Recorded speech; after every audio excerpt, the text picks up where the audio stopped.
Sorry for the long delay in videos, but without further ado, we're going to be talking today why MassCatalyst does an auction. Why an auction? Let's say, for example, you have a vintage car that you want to sell. How much is it worth? How much can you sell it for? Because if you offer too little, then you're just leaving money on the table, which could have gone into your own pocket. If you offer too much, then no one will buy it because it's too expensive. So what you decide to do is auction it. So in this example, the auctioneer may start off the auction process at $10,000. He'll say, does anyone want to purchase it for $10,000? Someone raises their hand. The auctioneer says, does anyone want to purchase it for $11,000? Another person raises their hand. Then $12,000, $13,000. This process continues until there's only one bidder left. And that one last bidder is the one that actually wins the auction. So what is an auction? It's simply a market-dictated price. In this example, the large crowd was the market, and the market price was when there was only one bidder left, and that bidder paid market price. And for all you economics people out there, that is when supply meets demand. So what is the MassCatalyst auction? Because in the previous example, we only had one item. What happens when you have multiple items?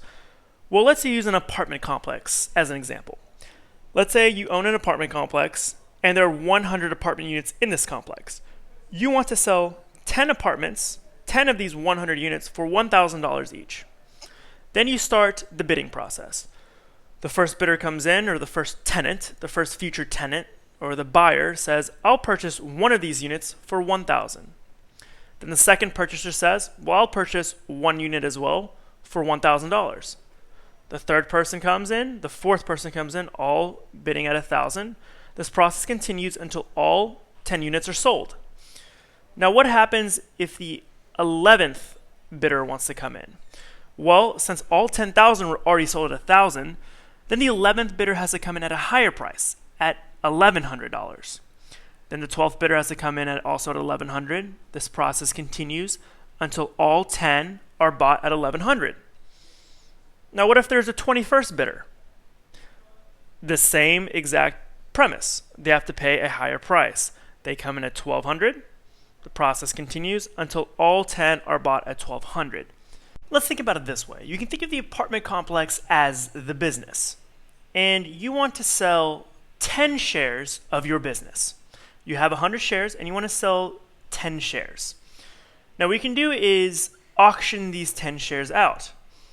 And it's the same basic principle as the apartment units and the apartment complex.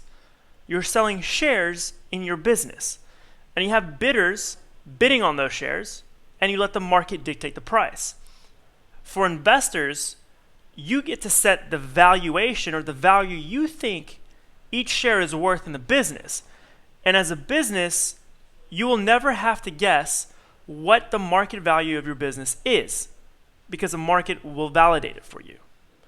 Well, I hope that clears it up of why MassCatalyst is an auction, and more videos to come. Thanks.